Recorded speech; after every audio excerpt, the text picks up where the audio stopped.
இதுவரைக்கும் சிக்கனில் தந்தூரி செஞ்சுருப்பீங்க, காலிஃப்ளவரில் செஞ்சுருக்கீங்களா?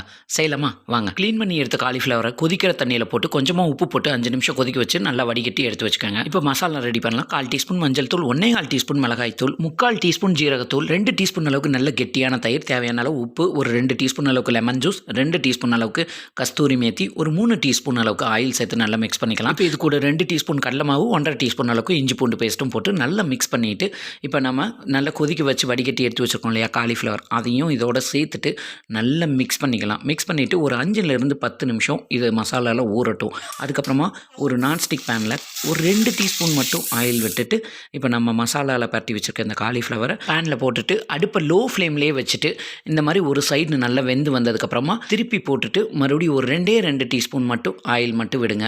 ரொம்ப ஆயில் விட தேவையில்லை. இதுலேயே நல்லா வெந்து வந்துடும். இது சப்பாத்தி, பரோட்டா, வெஜ் புலாவ் இது கூட சூப்பராக இருக்கும். வீடியோ பிடிச்சிருந்தா சப்ஸ்கிரைப் பண்ணுங்க.